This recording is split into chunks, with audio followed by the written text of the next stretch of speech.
So, first of all, I'd like to welcome people to today's call. Today we're going to be talking about debunking the online marketing myth. And joining me, I've got Nathaniel Bibby, who is from Bibby Consulting. He'll be talking about the LinkedIn side of things. And I've also got Ian from Mad Scientist. So welcome, guys, to the call. Thanks, David. It's good to be here. Now, yeah, sorry, you there, Nathaniel? Yes, I am. Excellent. Now, during this call, if anyone can just, if they've got a chat box on the right-hand side, if you can just maybe type a few sort of g'days and comments in there to make sure that you can hear us, that would be helpful. The other thing I'm going to ask you to do is, if you have questions along the way, if you throw them into the chat box as we go, we'll endeavour to answer those questions as we're going.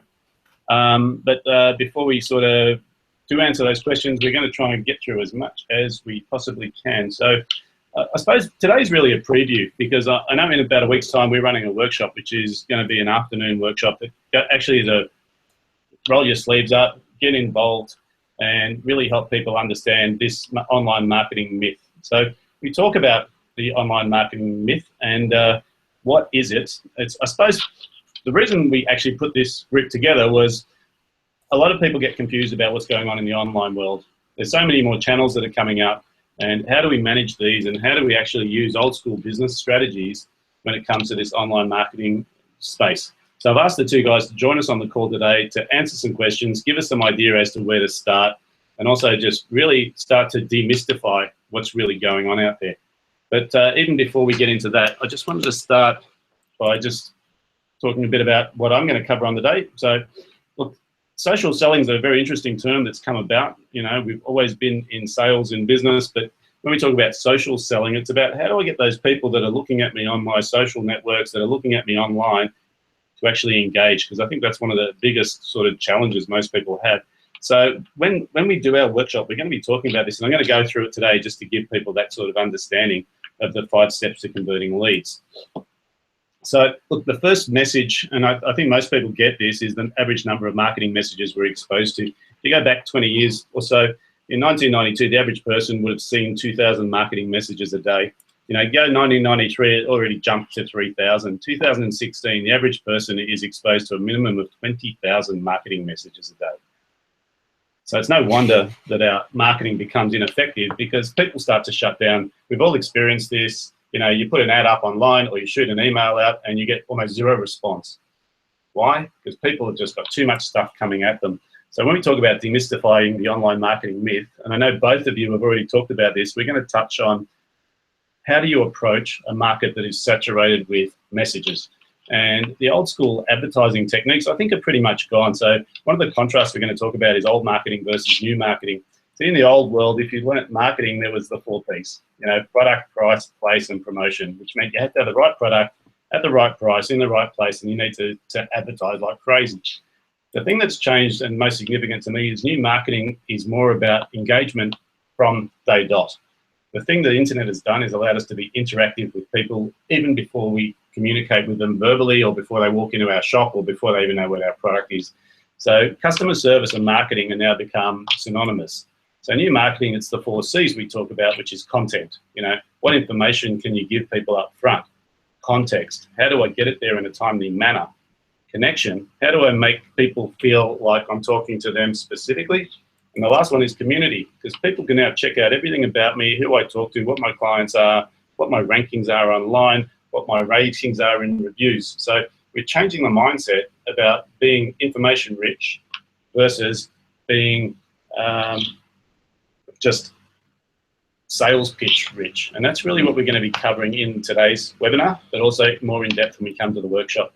From my perspective, I use what I call, it's a referral-based formula, but it's pretty simple, and it applies directly to social media, which is people need to know you exist. Knowing you exist is what channels am I on, how much exposure do I have. I think the thing with the internet and social media and blogging, it all sort of points in one direction. You need to be known, right? So people need to know about you, and that's about getting some sort of PR. In the old days, we had a PR expert that would try and place an ad or an article into a magazine.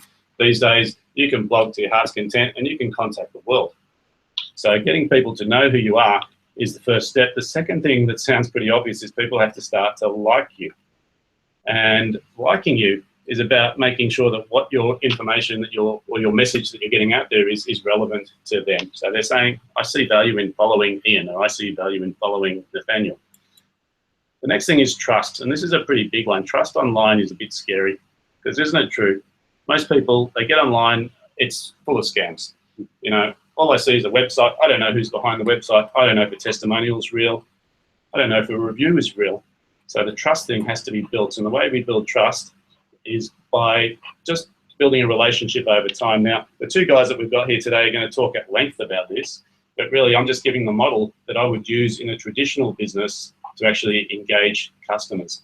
Once we've got people trusting us, then they need to have some sort of experience with us where they get to try us out. Now, you know, in the old days, that would be test drive the car. It would be the puppy dog clothes, take the dog home for the weekend, see if you like it. In the online world, it's about engagement, and it's about that person experiencing your service before they actually start throwing money at you. So the try phase is quite key, and we'll go into that in depth because I think most people misunderstand try. They think a free consultation or a free quote is how people try you. That's not how it works anymore. The online world means there's much more engagement. Try means actually going through some of your delivery of your product or service in advance. The last one here is buy, and buy is really where the rubber hits the road because that's when a prospect turns into a customer. So when we talk about converting leads from online, there's 5 stages that we need to get to before someone actually puts money in our pockets. And I think the difficulty most people have is they expect to be able to advertise online or get page 1 rankings, and next thing you know, their bank account starts filling up with money. So we're going to debunk a few of those myths today. And there's 2 more steps. They're bonus steps, we call them, because once someone buys from you, what you want to do is you want to get them coming back again and again and again. And this is what we talk about with lifetime value of client. And we talk about this in depth because statistics show that it's 6 times more expensive to get a new client than it is to get an existing client to come back. But the majority of people I meet don't think about what's their strategy for getting people to keep coming back. And there's one other part to this, which is the referral mechanism.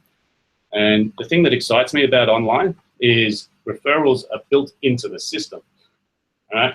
Because everything you do with clients or prospects is public. Every experience they have, they post about. And so if you're good at referrals and then you apply it to your online marketing, it's like referrals on steroids. A lot of people miss the boat here, and they don't understand how they can get referrals online. And the reality is most of the channels that are online actually encourage referrals because they're looking to build global networks as well. So getting that formula and applying it to your online marketing strategy, in my mind, is pretty straightforward. But for a lot of people, they're confused because there's just too many things going on. So what I want to do is I wanted to just sort of throw across to the mad scientist, and he does look like this. Right? I used to. So Ian Hopkinson, who I've known for quite a number of years now, and has always been, you know, right on the cutting edge of SEO. And we hear a lot about SEO, and it's very confusing because, you know, we all get the calls from people overseas who are saying we can get you to page 1. And I think we need to demystify what is SEO, how does it apply, how does it apply to traditional marketing methods. So what do people need to understand about it? So Ian, welcome. Thanks, David. Hello, everyone. I think the concept of SEO has changed, and people probably don't realise it.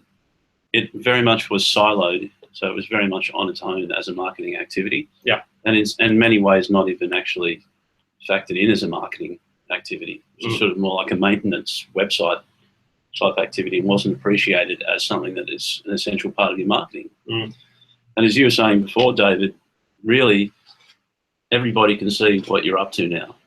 You know, everything is about sort of that reputation, you know, about the thought leadership, the content that you're creating, the messages, and SEO taps into all of that. And as we've heard, and this is something we'll be covering at the event, people say, "Oh, content is king." Yeah. Well, it's not necessarily king if it's not optimized. Yeah. And this is sort of the key thing that we'd like to get across to people at the moment with SEO. So I want to ask you a question, right? Because this is going to be asked by someone else, no doubt. What is Google doing to adjust their algorithm? And not the next step, but where's it heading? If I'm thinking I want to get on page 1 of Google, I don't really care about being on page 1 of Google. What I want is people to inquire about my service or my product. Yes. That's what I really want. Yes. It just happens to be the predominant search engine is Google, and people are typing in something because they have either a problem or a need. Yes. And then from that, I want my phone to ring. Yes. Well, it's a long story, but Sergey and Larry, who basically came up with the algorithm, their mission at that moment was to organise the world's information. That was their sort of the big, hairy, audacious goal, if you like. Yeah. Well, that's great, but that's a couple of geeks organising the world's information. Yeah. You can't necessarily just have those guys do that. They're looking at it from one point of view, scientific or mathematical point of view, yeah, which is fine. Yeah. But what's happened is brand and content and messaging and marketing has become an essential part of where the algorithm is going. The user experience. Everybody's saying UX, and for a while people were saying, what does that stand for? But I think we all know now it's about the user experience. You just said it, right? UX, user experience. Yes. So when you say user experience, what do you mean? You mean someone goes onto Google and they search for something, right? Yes. Now, typically, and it's a bit disappointing, most people don't search for your service, right? No. What they're searching for is? Well, essentially they're looking for what we classify in SEO terms. It's a non-branded term. Yeah. So there's an intent there for them to, to basically look at, there's an intent to go in many different directions as a customer. And you might be, as you said earlier, at different stages of the buying journey. Yeah. You're trying to make a decision. Yeah. And sometimes people do strange things where they're actually looking for a particular brand. They don't find what they want there, and then they might type in the case of a retailer, it might be, blue cardigan. Yeah. Well, then they're actually shopping for amongst the competitors. Yeah. So there's those different intents there. Okay. The thing with Google now is that essentially, and this is one of the things that really hasn't changed, but the algorithm has got better at it, is it's all about trust and relevance.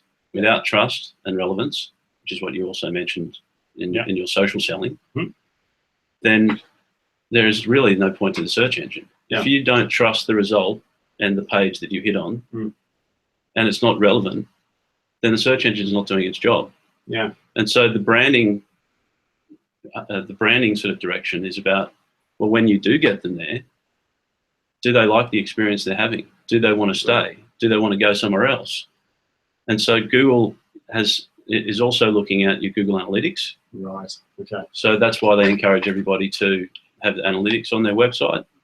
They're offering it for free because it's also giving them data to judge whether a website should be at the top of the search or not. So I suppose if I was Mr. Google, I'm an advertising agency and I'm selling leads because that's how Google makes their money. They sell AdWords. Yes. And the way to sell leads is to make sure that I've got good quality leads and I'm delivering them for the price. And so the other side of that is for you to be a good quality lead, you need to be someone who's actually typing in a search term. Yes. And finding information and staying on that page and actually digesting that information. Yes. So it's sort of catch-22 where they're saying Google don't care about SEO as much as they care about the quality of the content. Would that be fair to say? Yes, and this is where it's a little interesting because as this is what we'll be covering on the day as well, is that the old school defining your business, knowing who you're targeting, sort of old school business and marketing strategy is is more crucial than ever with SEO. Yeah. Because then we can optimize the site to make sure you're getting that targeted traffic. So I suppose what you're saying is the manipulation is gone. Yes. The good old days, I could keyword stuff, I could create fake sites, and I could basically hog domain names and all sorts of things I could do to trick Google into thinking that I was good content. Yes, and that still does happen to a certain level, but Google is moving away from that and making it harder for you to be disingenuous, basically. I suppose it's in their interest because they want quality leads, which means I don't want people coming to my Google search engine and not finding what they're looking for because then they won't use it again. Yeah, exactly. So they're saying we need to provide exactly what the customer wants, which is information for free. Yes. Which is SEO. Yeah. And if it's the right information, then they're going to like you. Yep. And then if they like you, then Google can sell advertising to your competitor, in essence. Exactly. And this is the thing, when Google started, it wasn't about advertising. That was something that came later on. But it's a business. Yeah. They've got to have some income stream. Okay. So look, I noticed you had an interesting slide here, and it sort of scared me when you said there's 200 signals that Google are looking for to rank brands online. And so what you're telling me is that their algorithm looks at 200 things. Yes. Can you explain a bit more about this? So what you've got really, just to break those signals down, is you've got what we call on page. Yeah. So the optimization of your website. Yeah. And then you've got off page, which is all of your off page activities, all your social media, your blogging, any mentions in PR, basically any mention of your brand elsewhere online. So if I was going to use the metaphor of a retail shop, on page would be in store. Yes. So that would be my shop front. Yep. Which is my front page, and that would be how I line up my items in the shop. Yep. My off page is any advertising that's outside of my store. That's right. It'd be your street teams, if you like, and all that flyers that I'm sending out in the mail. That's right, and business cards, all those sorts of things. And as you said earlier, it is about connection and engagement. Yeah. And Google wants to know that you're connected and engaged with the community. Yeah. And there's some social proof there that you deserve to have relevance and trust in the search engine.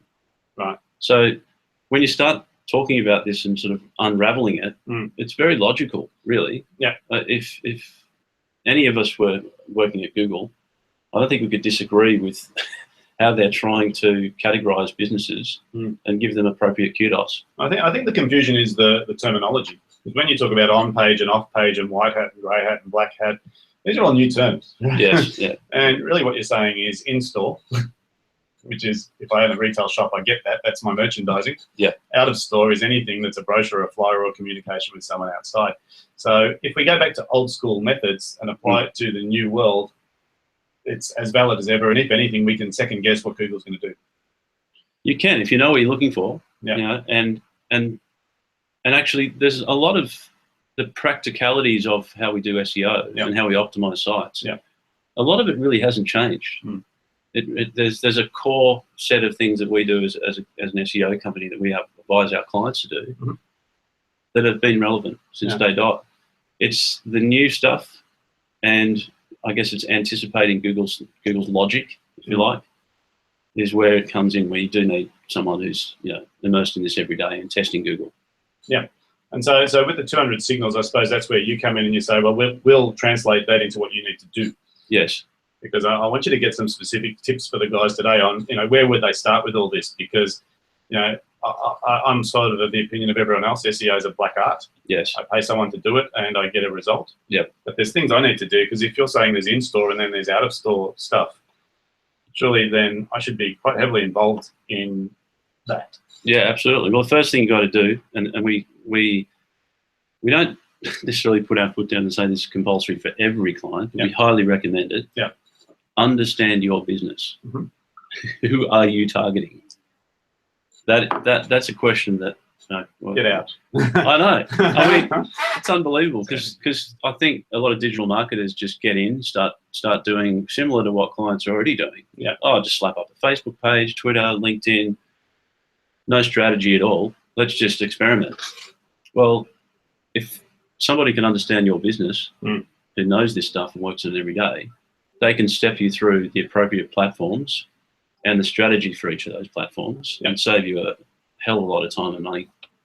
And it's an interesting thing, because I was talking to a advertising agency yesterday, and they made this comment and it was brilliant. And they said, Google does not favor the generalist. Right. That's true. True, right? Because it's masses of niches. That's really what the internet is. Google's saying, I want you to be the expert. So when someone types in, they're looking for something, they find the expert. Because I think that's the whole notion of Dr. Google. Where people say, if I ask Google, I expect the answer to be credible. Yes. Which means I don't want a generalist telling me the answer. I want the specialist telling me the answer. Yes. So Google's tendency is to say, if you can't specify exactly who your target market is and what it is specifically you do, you're just generic, which means the only way you're going to get on is pay me lots of money through AdWords, but certainly not through the SEO side of things. Well, that's right. And Google relies heavily on webmasters to optimize their sites to help the algorithm. And this is where it's very interesting. Google doesn't want to be seen to be supporting SEO as such. However, they do give advice to SEO people as to the guidelines of how they should optimize a site. but they do little things like take away data that you can provide clients to prove that it works, because they want people to go to AdWords. Yeah. So this is where it's an interesting sort of juxtaposition between here's the point of the search engine, but then here's the revenue over here that we need to, that we have to have coming in as a business. Well, that's their double-edged sword. They're turning the SEO company into a marketing company. Yes. Which says who's your target market. Yes. Which is what the old marketing agencies used to do. Yes, that's right. And Google really runs the context at the moment. It really does. And they're quite Jedi-like in their marketing. They sort of don't market. They just say, here's a platform, you will use it. It's like,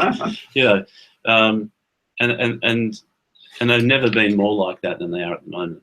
So let's go through. You got some stats here that I just wanted to run through, because probably most people can't see this on their screen because of the resolution. So you're going to have to run us through, And I suppose the first thing is, it says in 2015, more Google searches took place on mobile devices than on computers. Now, we know that. I heard another scary stat, which is 82% of retail shoppers walk around with a smartphone in their hand doing a comparison shop while they're in the store. Yes, they do. They do. And this slide, I'm sorry if you can't see clearly, but basically this is what Google calls micro moments. It's like it or love it, that's what they're calling it. But they've divided into 4 parts basically. There's the I want to know moments, so it's moments when you want information. So I want to go moments. Yeah. I want to do moments, and I want to buy moments. Okay. And I like this because it just makes it really simple to get the point of search. Yes. And now this is really obviously around mobile. So you would obviously want to make sure that if you want to be found by customers with this intent, then you've got to have, if in case of buying, you've got to have good reviews. Yep. You've got to have good information about your product. You've got to have your local listings set up so people know where to find you. You've got to have great editorial content to tell the story of your brand. And are you socially conscious? And where does the produce come from? And how many people have you helped in the world? Is your brand making a difference? So it's this 360 brand experience that you now have to provide.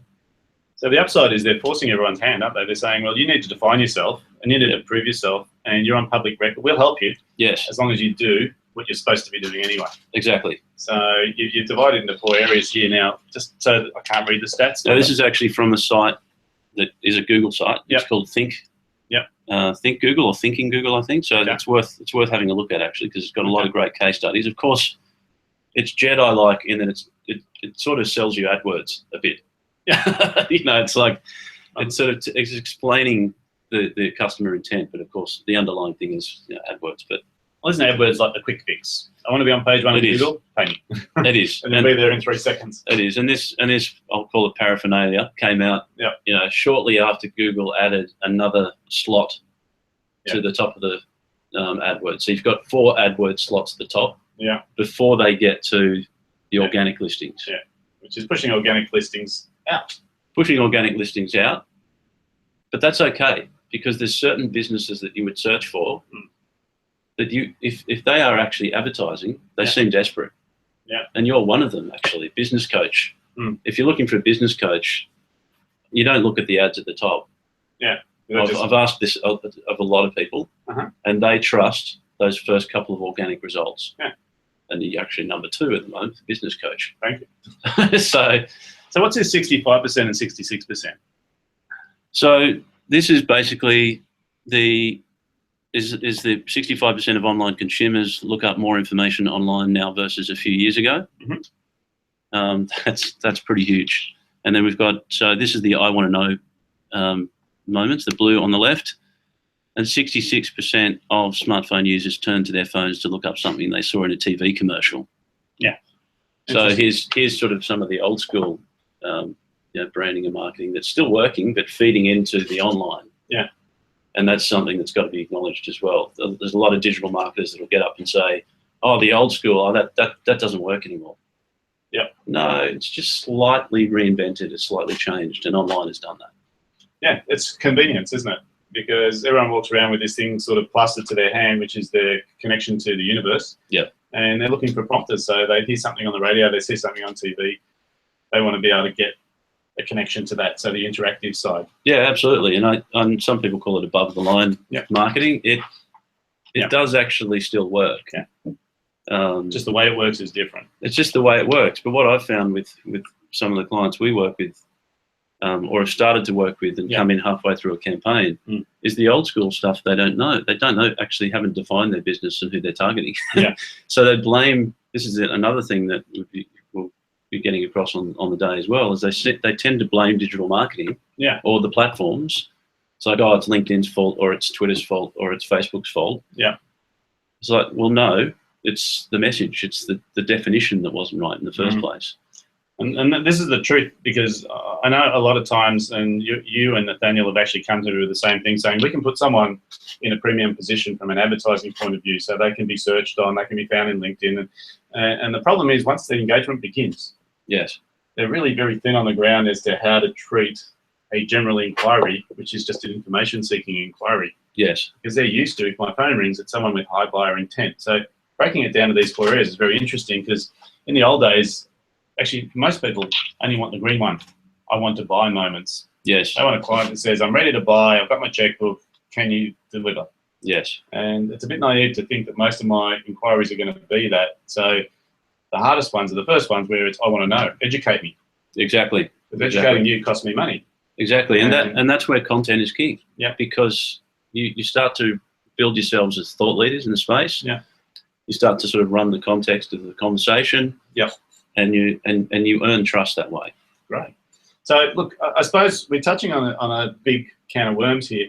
And the thing I'm encouraging people to do is, the workshop we're running is not just information. It's actually going to be, we're going to ask people from the audience to put their marketing issue on the table, and we're going to workshop it between the 3 of us and identify, how do you get these channels working? What do you need to create? And we'll actually draft some of those things up on the fly. Because I think it's the fear of social media and the fear of internet marketing that's actually stopping people moving forward, rather than the actual channels themselves. You know, we talked about newsletters 15 years ago, and how important it was to have a physical newsletter that you'd send out to everyone every month, and people would do 1 and then 2 and then stop. And these days, it's not even e-newsletters anymore, it's blogging. Right? And it's just keeping content going on a weekly basis. So one of the things I'll cover is how we can create perpetual content. Because what is content? Some people run out. They say, well, we only sell 3 things. I can only talk about 3 things so many times. But if we think about it the other way around and say, well, what are people really interested in? And you've said, I want to know, I want to go, and I want to do. They want to know what you're doing in your business. They want to know what other clients you've worked with. They want to know success stories. They want to know problems. They want to know everything. And if you start looking that way at content, it never runs out. No, that's right. And if you've got great content and you're tracking it, and you know what your customers are clicking on, you should be able to serve them up more of the content that they're interested in. As you were saying, they have certain interests. They have a certain angle they're coming in, an intent, and they're looking to you and want to trust you to deliver something that they need. If I own a restaurant, you know, and things aren't selling on the menu, I've got to get rid of them or push them. And if they push them and they don't sell, I get them off the menu. The best sellers are the best sellers. You know, interesting sort of analogy is Apple. You know, Apple came into retail a few years ago when everyone thought retail was dead. And the Apple store in Chadstone, just around the corner here, turns over more money than the whole of David Jones put together, in one store, and they do it with a range of products that would fit on one desk. Again, it's about the experience, isn't it? So you've got... They've tuned it in. They've said, this is the product. This is all we sell. We do a bloody good job of it. And you come into the store, your experience is amazing. And they've proven it. And it's a big company, but we can take that back to our own small businesses and say, well, how do we simplify what we do? How do we understand what the customer actually wants? And how do we deliver it? And these channels that are made available to us means anyone can do it. That's right. And then and so I guess the big word is nurture. You've got that. We've got that ability now to nurture the customers, and that's largely what's amazing about social media platforms and these apps that we now have on our phone. We can send people notifications. Well, that's the shift for me, is that, you know, in the last few years, everyone talks about mobile, but I still want to understand, as a small business owner, how does a small business owner address this? Because I'm not going to throw more money at more websites and more things. I need to understand these things are here to stay. Right? People are going to use mobiles more and more. I think there's a point in time where desktop computers will just vanish. People say, this is my communicator, you know, going back to the old Star Trek days. And, just plug into the mainframe. Yeah, and, you know, we talk about getting unplugged from the grid because it's so stressful for people, but that's the channel. So all we need to do is take our old school stuff, convert it into how the channels are working now, and make it work. Yeah. So, look, I want to keep moving because I know Nathaniel's been sitting there patiently. You're still there, Nathaniel? Certainly am. Because just moving on, I wanted you to sort of introduce yourself. And since you're remote and I'm doing the slides, you're going to have to tell me when to flick. But you know, just for the people on the call, Nathaniel I've known for quite a number of years now, and he's been in this online marketing space for a long time. And I think what happened for Nathaniel, I remember it quite well, he used to actually sell AdWords management. Oh. Okay, AdWords management. And as a sideline, he was doing LinkedIn as LinkedIn profiles, because I think, you know, LinkedIn's one of those areas that most people misunderstand. LinkedIn, I think, themselves misunderstand. And it's a very valuable channel for people in business. So when he was doing this, we noticed that a lot of people would be asking questions about LinkedIn and very few people are interested in AdWords. And so that's when I think this whole momentum into being a specialist in the area started. So, you know, when it comes to LinkedIn and understanding how it works, how to set up your profile, how to market on LinkedIn, and how to get the best use out of it, I haven't found anyone who's got the same level of knowledge as Nathaniel. So welcome to the call, Nathaniel. Thanks, David. Thanks for having me, and thank you all on the call for taking the time out of your day to be here. I'm excited, but I'm also challenged. David's asked me to give you some value in a condensed 10-minute session. So I had a bit of a think about what we could go through, and I'm going to give you some very simple steps that you could use to get your LinkedIn profile ranking #1 in your network on LinkedIn, but also ranking well in Google as well. As Ian was going through, the online marketing sort of landscape has changed phenomenally in the last 5 years, and social media has become the #1 activity on the internet now. So by default, you can imagine that Google's becoming a search engine that's populated with a lot of social media sites. And so LinkedIn is the biggest business networking website. So typically like Facebook, Twitter, Google Plus, they're all suitable for business to consumer type marketing efforts.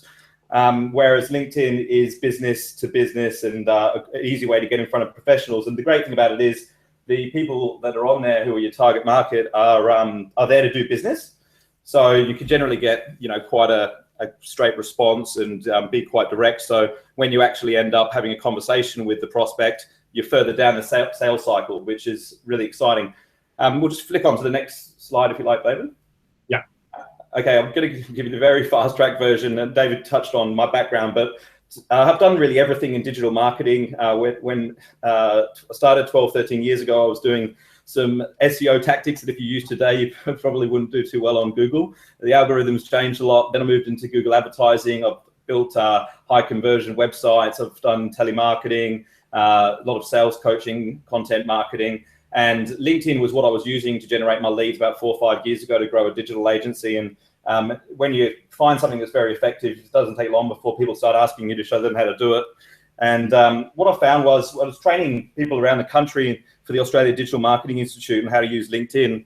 And we found that out of everyone that did the program, while they all thought the content was fantastic, they had a lot of trouble just implementing it, mainly to do with time, but also because social selling is such a different concept to what we're all used to. What's happening with the internet is just getting more intelligent. So the way that you used to make these phone calls and sort of, I don't know what I want to say, push or manipulate, but you know, the telemarketing and the cold calling was very much a hard sell. Whereas these days that just doesn't work anymore. So it's more about attraction marketing, and the companies that will benefit are the ones that market with integrity and provide, you know, good value to the marketplace. So I think that's good for a consumer point of view, and we all just need to be mindful on it. So we'll keep going because of time. And yeah, so this is the problem, but I guess it's the opportunity as well, because what people like to do is they like to start investing in marketing that's proven, and rather than going in and testing it themselves, they like to see what the herd's doing, what everyone else is doing. So like by the time everyone the majority of people jumped on to say, well, we can go back as far as advertising in the yellow pages. It was already quite competitive and very expensive, which means it's going to be less effective. So what I've found is the best way to invest marketing for high return on investment is to look where people aren't going and test it yourself. And so that's also the sort of thing I'll be doing with LinkedIn. And the people that do use LinkedIn that I've met in the business community and are using it effectively, they are getting leads from it. The biggest mistake I see they make is they don't measure their results. So that's something I'm quite particular about, because if I can shift your conversion rate from 10% to 15%, it's the difference between getting 100 and 150 leads, as you can imagine. And it is a big thing, because the way that you've approached LinkedIn is a bit unique. I think most people look at it and say, I need to create my LinkedIn profile and I need to have a business page and I need to start putting my blogs on LinkedIn. And I think what the unique thing that I got from you, Nathaniel, is it's actually a replacement for the telephone. And what you need to be doing is you need to be going out, so it's outbound marketing using LinkedIn rather than just attraction. But it's got to be subtle as well. Because I think what you said before is, you can't go out and just do the hard sell techniques, but you certainly need to be the person that's active and win people with some valuable information. So it's an interesting slide you put up there. The whole thing is people still say, oh, yeah, I wouldn't mind putting an ad in the local paper. And it's because it used to work, right? And surely if everyone's moving away from it, then I'll be the only one. And it's an interesting sort of anchor, is what I call it, because there's two kinds of change in the world. There's cyclic change and there's structural change. Cyclic change is summer, winter. Structural change is the internet is here to stay. Social media is here to stay. People reviewing you online is here to stay. And if we don't adapt to it, it's sort of like what happened to the old dinosaurs, I think. Not many of those guys around anymore. So it's an interesting slide. I'm just going to skip to the next one, which is quite interesting as well. A lot of these. Yeah, absolutely. And, you can't use your own behavior online to describe your target market. Like I do a lot of talks to CEOs and stuff, and, a lot of them aren't active on social media and so on. So they think it's not powerful. But the statistics say that, people are like at least double, if not 3 times as more likely to do business with somebody they have a social media relationship with. So if you're not on there, I mean, it's almost like you're operating your business with one hand behind your back. That's where people are making their purchasing decisions, whether it's in business to business or even retail. Everything's on mobile these days. Even if you're booking flights, people are comparing everything on the internet. And there's like a customer journey. There's this new digital concept that's emerged in the last year called customer journey mapping. And essentially, all it is you have different avatars of who your customers are, and you map out the journey that they take to make a purchasing decision, and then where you can influence them along the way and influence the people that influence them and so on. So if we break it down to a just very simple example, if someone's spending an hour online researching who they're going to hire as an SEO consultant, for example, how much time of that hour do you want to spend, in front of them, and what sorts of things do you want them to see? And not like the answer is obviously to have enough value and enough content, enough information showing up in the right places that you can occupy their attention for the entire hour. But whereas LinkedIn's a great tool at the moment, because we can connect with people that meet a certain job description in a certain industry, in a certain location, that are interested in certain things, that are connected to certain people, without even having to know anything about them. We can connect with them straight away. And we find that about half of the people we send connection requests to will accept. Now, in 12 months' time, will you be able to do the same thing? I doubt it, because the way that the internet's evolving is, as you touched on, privacy is gone. I mean, everything's recorded these days. And so, like what LinkedIn's trying to do is monetize all these salespeople that are on their platform. So it's not going to be as easy to just connect with a ton of people. Not that you're never going to lose your social database, but we've got a unique opportunity at the moment to grow that social database for the future. And then long term, it's certainly things like building yourself up as an industry leader and putting content online that people are going to be attracted to because it's good value, and creating that inbound marketing strategy so that you've got leads coming to you and you don't actually have to be focused on outbound all the time. So what you've explained there, it's not really hard to do. It's just that it's easy to do, but it's also easy not to do, is to start building this LinkedIn following or to start building this social following. And I think the fear people have is, what happens if I write an article and no one likes it? Or what happens if I'm no good at writing articles? Or what happens if I put a connection request in with someone and they don't say yes? And there's a lot of weird fears out there, and it's almost going back to the cold calling days where, you know, people would get this call reluctance. I suppose this is the neat thing about LinkedIn is I can find out everything about someone before I make contact with them because it's all there. I can even find out who they know, where they've worked, you know, who their family is, everything. So when I make my initial contact, it can be a little bit intelligent rather than just, you know, a cold call trying to sell you a phone system. Yeah. So, well, if that sort of issue popped up, I'd refer them to you, David, because you can't really persuade people in sales unless you're persuaded yourself, and unless you've got something to get excited about to do with your product or your industry to write about, you know, then it's going to be very hard to write a compelling piece of content. Yeah, absolutely. Absolutely. So let's move on to your next slide. Well, next slide says LinkedIn, and I don't know if you've got a story behind that one or you want me to just sort of keep moving? Yeah, the only thing I'll say on this one is there's over 400 million members worldwide now. Yep. So, and the 7.5 odd million in Australia. And then obviously they're all business professionals. So that's pretty much 95, 99% of the white collar workforce. So there's never ever going to be an issue where you're going to run out of leads. I don't think, you know, this system that I'm going to share with everyone at the live event can scale a business extremely fast if you get it right. So I can't stress the importance of it enough. Most of our clients have more problems with keeping up with the number of leads and the service delivery. So we've almost shifted to a point where lead generation is the easiest part of our business, and we just have to make sure that we do it at a level where we can maintain our brand, you know, with capacity and so on. So huge opportunity, but yeah, flick on to the next slide if you like. Okay. Just a bit of proof here into what I was saying about B2B. These are the number of people that have acquired customers through LinkedIn company blogs, Facebook, or Twitter. There's a whole bunch of statistics that just show that LinkedIn has been the best for business-to-business type lead generation. And it's not hard to see why. And not to say that Facebook advertising isn't effective for business-to-business. It is. It's just that you can... one of the things we've been doing is like using our LinkedIn connections and marketing them to them on Facebook. Like the things you can do these days, if you've got a social database, following them around on other platforms or even just around the web, quite easy once you know how to do it.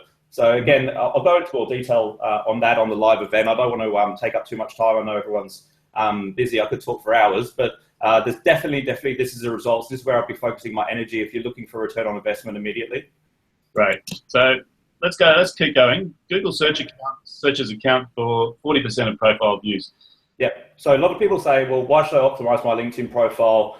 Do people use LinkedIn for, you know, to search for service providers? And they do, but keep in mind that it's a lot easier for us to get a LinkedIn profile ranking towards the top of the Google search results than it is a brand new website, because Google's looking for websites that have been around for a while, that are constantly updating their content, that have a lot of inbound links, all that kind of stuff. And there's going to be no websites that can compete with the likes of LinkedIn. So when you do have a page that's optimized, it's actually a very effective way to get a listing on the first page of Google quickly. And I'll even add to that. I believe that most people see LinkedIn as an independent authority, because I can put anything I like on my website. So I can make my company look 10 times bigger than it is. When you go to LinkedIn, you can look at things like the number of connections people have, the number of recommendations they have, and it really gives you like a third-party view. So that comes back to that review-based marketing. So often if I see people who've got a LinkedIn profile ranking as well as their website, it just adds a massive amount to their credibility as well. Absolutely. We'll keep moving. Here's another good stat. And I would agree with this one. Most people, their LinkedIn profile is literally their resume online. And I suppose that history is from where LinkedIn started, which was resumes online. And the whole notion was put your resume online even though you're not looking for a job, and people can find you and offer you better jobs. Yeah, that's interesting, isn't it?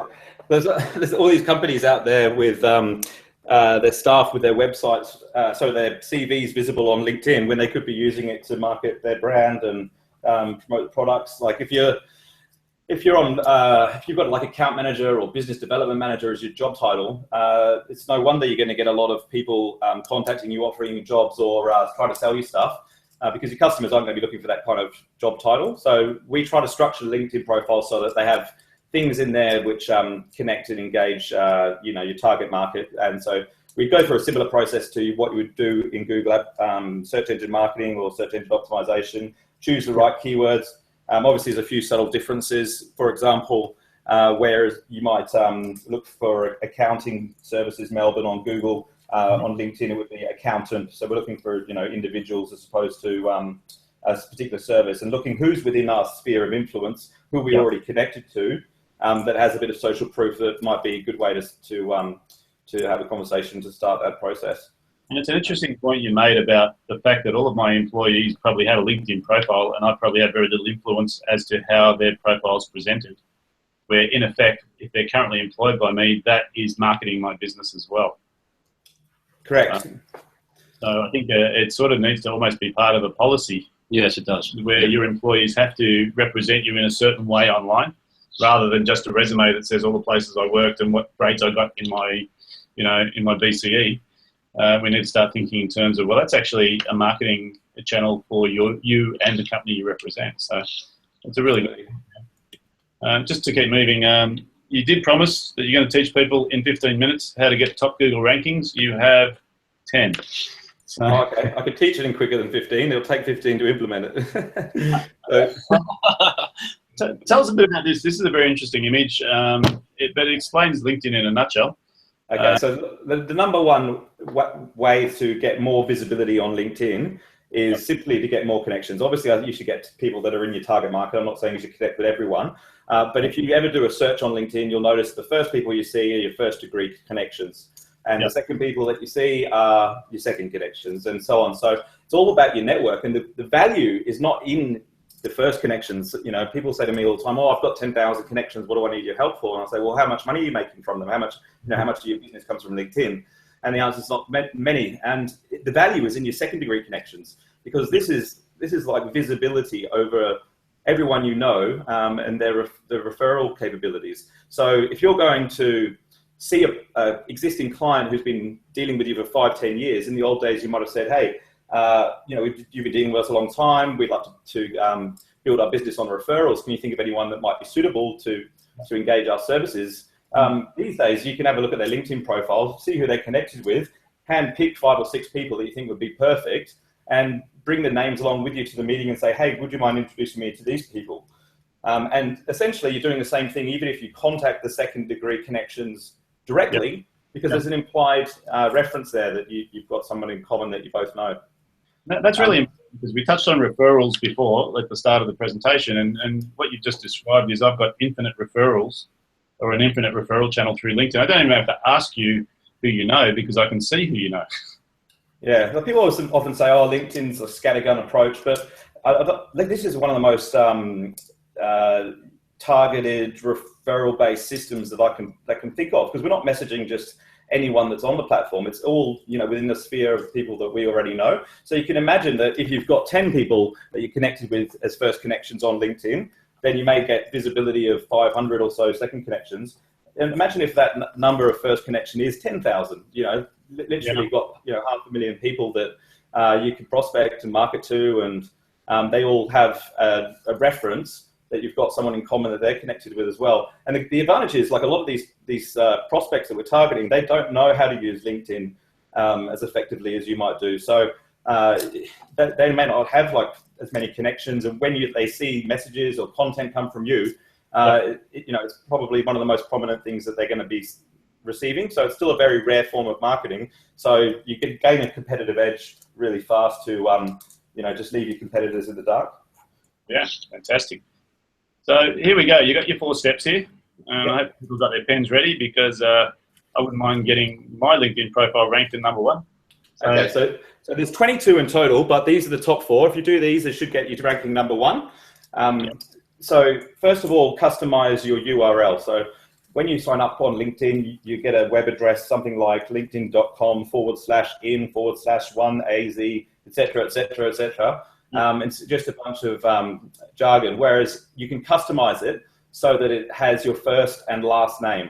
The advantage of doing that, as Ian will tell you, is when Google's searching the web for your name, when somebody's actually looking to do some research on who you are on Google, it'll be looking at that web address to see where relevant content is. So obviously LinkedIn being a credible website, if we can put your first and last name in the URL, then it's highly likely that your profile will show up #1 on Google. And I suppose most people ignore that URL, don't they? Yeah, well, most people just don't even know it's there. So that's important. Your headline is the thing people will see when they see a snippet of your profile in the search results. And most people, as I mentioned, have their job title. Customize it so that you have some keywords in there or descriptive phrases that people might search for. So you can always look at David's or Ian's or my profile for examples. We've all followed these practices. If you're an accountant, you want to make sure you have those words in there. And then also your experience, same principle applies. So you've got your headline, which is right at the top. And then below that, you've got your job experience section where you have the job that you do currently and the previous ones. And you just want to follow the same principles and have keywords in the headlines of those sections as well. So those two components are the most important for ranking well in the LinkedIn search results. And then obviously, as we discussed, adding connections. The more relevant connections you have, the more visibility you're going to get because of the way the search algorithm works. Okay, look, I'll add one more tip there is you need to be logging into LinkedIn at least once every 2 days and putting something, either requesting friends or accepting friends or adjusting things, because I think keeping it fresh and keeping across what's going on your LinkedIn page is also part of helping with the rankings as well, isn't it? It's definitely absolutely. Yeah. So it's that engagement factor, I'm sure. Fantastic. So, David, I'll let you talk a little bit about the event, but I'll just say that if you do come along during my talk, I'll share with you like a formula that we've used across a wide range of industries to grow your connections on LinkedIn, start a relationship with them, and generate phone calls or appointments rather than you spending hours and hours online fiddling content, trying to figure out what might work. And I guess just imagine for a minute where your business would be if lead generation wasn't an issue and you could actually grow your business as much as you like, turn the tap on and off. So we can actually make that happen by coming along to the workshop, and I think it'll be a lot of good value and a fun day for everyone. Yeah, look, thanks, Nathaniel. I think you finished off with a really good slide here, which is the best investment you can make is in yourself. And you probably want to listen to Warren Buffett being one of the richest men on the planet. But look, talking about that event, and I'm glad you brought it up, is this webinar was instigated because we had a lot of people asking about the event that couldn't make it, and they wanted to know a bit more about specifically what are we going to cover. And I'm hoping that we've sort of given a good spectrum of the level of experience or expertise that we've got. The difficulty with online marketing ultimately is every person is different, and everyone has their own view of the world and how they want to approach it. So we're sort of going to be delivering this event as a workshop. And what I mean by that is, each one of us is going to be talking a bit more in depth about our specific area of expertise at the start of the workshop, but then we're going to turn it into a panel. And we're going to choose people out of the audience who actually are keen to be workshopped. Basically hot-seated, right? Hot-seated. And they're going to bring up their business and they're going to say, this is what I'm trying to do. How would you guys go about it? So we're literally going to build a marketing strategy on the fly. And I think that's going to give people that hands-on ability to actually see this is actually what I'll get. And so that's what we're going to do now. I know I spoke to Ian, I spoke to you earlier, and we've got a handful of tickets each as presenters at this workshop. And we're going to pull them together, and we're going to offer the people on the call today actually not just, at $185 it was a bargain, but I'm not a big fan of discounting, so we're going to do them for free. Right, because don't discount to see free. I like that, David. I like that. That's awesome. But what we're going to do is, I hope Saoirse can pop up the link. There is a VIP link. There's a limited number of seats because it's really just a handful that we have available, and we're going to make that available until those allocations are taken. So anyone who's on the call right now, if you can hopefully click on that link that Saoirse's putting up. Let's see, there it is. 100% off. Now that's the best discount you'll ever get. We know there's only a handful of people that are going to be able to make it because it is in Melbourne. We're running that at the Sandringham Yacht Club on Tuesday afternoon. I think it's between 2 and 5. Between 2 and 5. Yeah. The information is there. If you click on the link, have a look at it. If you can make it, please get there. If you've got someone who you work with or someone who you know who would benefit from it, if the tickets are still available, jump on it and grab one. We're going to make sure that everyone who comes to that event is going to come out with, you know, a bit of a mud map, a bit of clarity, and something that they can apply straight away. Because I think if you take SEO into account, which is really about rankings, we take LinkedIn into account, which is really about direct selling, and then we take the sales process into account, which is really, okay, what do we do when someone does respond to what we're doing? You start to recognize that this whole online marketing myth is just that. It's just sales 101, but the application of it is tricky. So please, if you're interested or if you're available, click on the link, grab yourself a seat there. We'd love to see you there. And look, that's what today's about. So if we've got any questions, I know we had a few that I haven't been able to answer. One of them was really talking about employee legislation and whether we can force people to do things. We can't force anyone to do anything. But what we do need to think about is that if an employee represents us on LinkedIn, we can probably give them some guidelines as to how they represent us. Sorry, I didn't mean to interrupt you, David. I've just I've got a reference regarding that to do with a court case that went on in the US, but I'll let you finish first. Sorry. Yeah. So look, maybe you've got the answer, but you know, I use the common sense approach, and the common sense approach to me is, you know, if I've got a person putting my brand onto their profile, which is public, that is actually using my brand in public. I've got some sort of say as to what they can and can't do. I can't tell them what to do with their personal profile, but I can certainly tell them how I would like them to represent our organisation. This is a can of worms. It's a new area. I think the legalities around what's going on online are just changing daily. But I do think that as a marketer, we've got to have some control. We've got to have some control over what we allow people to do. And it's actually the reverse. I need to actually get people to recognise that they can use their LinkedIn profile to enhance their position within the organisation. Yes. So we need to embrace it rather than control it. Yeah, that's right. And we do something on every Friday at our business where we provide leadership, essentially. Okay. Leadership, information. Obviously, as you said, David, you can't force somebody to do something on their social media. Yep. But you can encourage them to be responsible and to represent themselves and the company in a way that they can be proud of. Yeah. And Nathaniel, you throw something in on this? Yeah. What it came down to, and there's been a number of these cases where when people have left companies, the brand saying, well, you've got all these connections, you know, we own that. And, you know, obviously, like, you can't own someone's personal profile. But in fact, if the company has been paying for a premium account, and this is in relation to LinkedIn, I don't know how it applies to other platforms, but if it's been paying for the platform, then they actually can take control of it. So what they've been doing is when like people come on board, is they're saying, look, you can make your LinkedIn profile invisible, and we'll set you up another one because we're going to be investing in the premium account for you. And then when they leave, they actually retain ownership of the profile, and generally it will just be they'll export the data and shut it down, but it's just so that people don't get this huge profile on LinkedIn and the company invests in building it up and then they get poached and work for a competitor. But see, the analogy is this: if I've got an employee working for me and they bring their own mobile phone to work and I put their mobile phone number on their business cards, that's a risky move. You know, the smart money is you provide the mobile phone, you control the number, and that way when they leave, you maintain the contact with the people they've been talking to. So I still think it's about bridging the gap between what technology is providing today and what, you know, traditional methodologies are. We'll answer a lot more of that when it comes to the workshop. I'm conscious of time. We're just on 12:30, which means we've hit our hour, and I said I'd try and keep it brief today. But obviously there's a lot to be discussed here.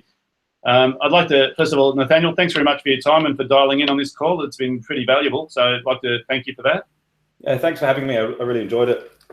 Yeah, and the same with Ian. So, you know, Ian Hopkinson, the mad scientist, and yes, he does look like that picture. You'll get to see that live on stage next week if you get there.